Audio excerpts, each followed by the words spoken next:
They wanted the black and brown people out of the country, and by any means necessary.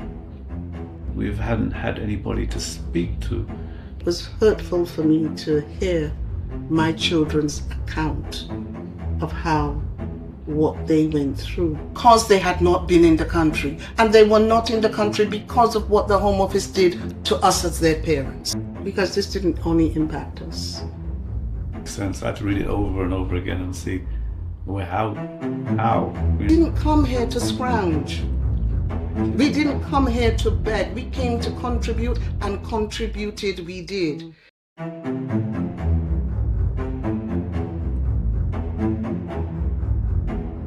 In part 1 of this special Windrush series by the Community Reporter, we revealed how Vanderbilt McIntosh, who was a certified paintmaker, lost a 12-year career as a result of the Home Office's Windrush scandal.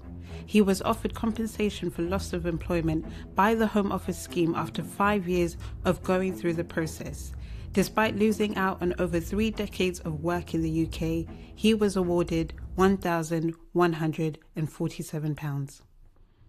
This didn't make sense. I had to read it over and over again and see, well, how do they come up with these figures? But once again, it's the same thing we've been saying from the beginning, that we hadn't had anybody to speak to explain their decisions. It comes in the form of an email or a letter, but not a personal conversation with somebody to explain why and how they get these findings, which is frustrating. We have passports, we have letters, documentation to prove what we have been through. And at no time has a caseworker sat down and gone through the process with us. It appears to me as if it's a tick box exercise for people sitting in the Home Office, and as a result of that, they don't realize that when they're ticking these boxes, they're ticking our lives away. When Vanderbilt, who had a Scottish grandfather, was unable to renew the British passport he had been issued by the Passport Office in the UK, which then led to the loss of his job, his wife Hetisha, who had served in the British Army, saw that history was repeating itself as she had encountered the same issue with her own passport years prior. Wanted to renew that passport for me to travel, because I hadn't traveled since I came here in 1963, had never traveled, and not until 1978 when I had my daughter. So I traveled, and this is the passport that I had to go and get, a Barbados passport. In this passport, they stamped it that the bearer previously traveled on a UK passport, and they gave the number of the passport I traveled on.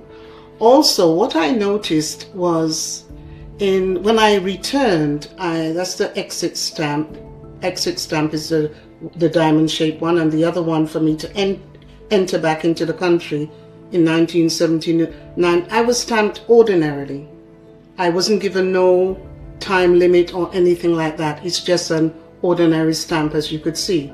So for me, the detriment wasn't that bad.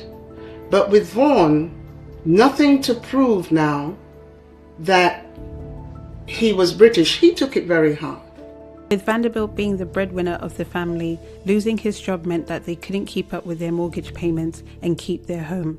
They then moved in with Vanderbilt's father. However, after a year of their lives being turned upside down, Vaughan, who had left St. Lucia as a child, felt he had no choice but to move his family there, as they were being forced out of the country they had always known as home.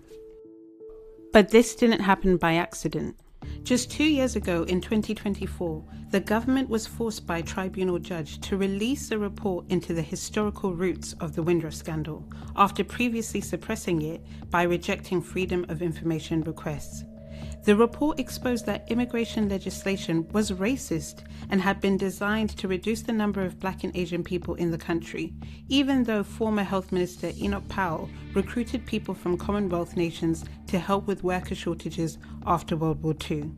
Of those who answered the call to rebuild Britain were Hatisha and Vanderbilt's hard-working parents, who had no idea what their children would go on to face.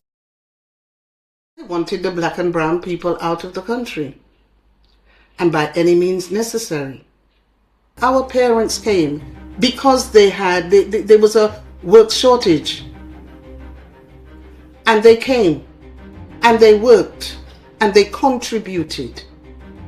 Our mother was recruited around the time in 1960 with Enoch Powell, and she came up here to be a nurse. Vaughn's mother came over to be a nurse. She was a midwife in Newham, in East London, right? So when you watch the story on BBC One called The Midwife, Vaughan and I sat down and binge watched it, and we realized this is what his mom went through, because she was on the little moped going around to homes and delivering babies here. We didn't come here to scrounge. We didn't come here to beg. We came to contribute, and contributed we did. After being forced out of the country, Hatisha and Vanderbilt now had to focus on the type of future they could provide for their children. Because this didn't only impact us. It was hurtful for me to hear my children's account of what they went through, being taken out of their own country, not having the opportunity to educate themselves and to pursue the careers that they wanted to pursue. Those trophies are from when? 83, 84 and 85. His football, when they were at Roman Road Football Club. That's in London. And the Home Office wanted you to prove that you were British citizens. Talk to me. And your son was playing on Roman Road. Yeah. In East London. In East London. Right? And he got Player of the Year, Spencer McIntosh, 1985. Roman Road, 1983-84, Spencer McIntosh. Presented by the West End United. While living in St. Lucia, Vanderbilt and Hatisha tried to rebuild their lives as they mourned the loss of a life they had spent decades building in Britain. But throughout, they remained set on giving their children a better future. As their 3 kids had been born in England, they took the opportunity to apply for their British passports, which they were granted while their parents were denied. After many years, the couple made plans for them to attend school in the UK, so they sent them over to live with their grandmother. But when their daughter tried to apply for university, she was denied funding. The fact that Manchester Council refused to give them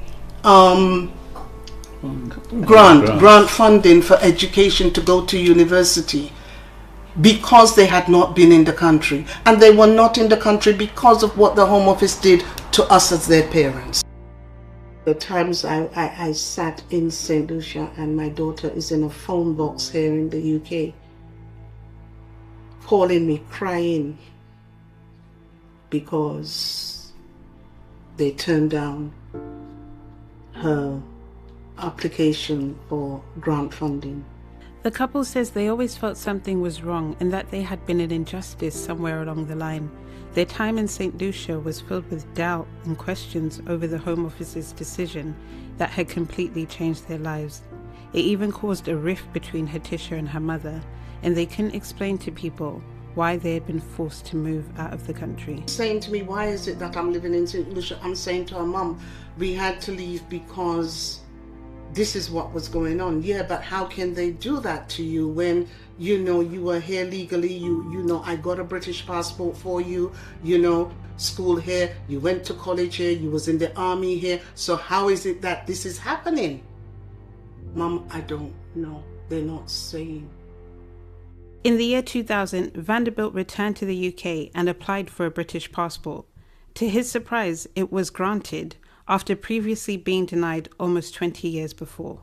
However, this time, the Home Office had only offered him the passport on a 6-month basis.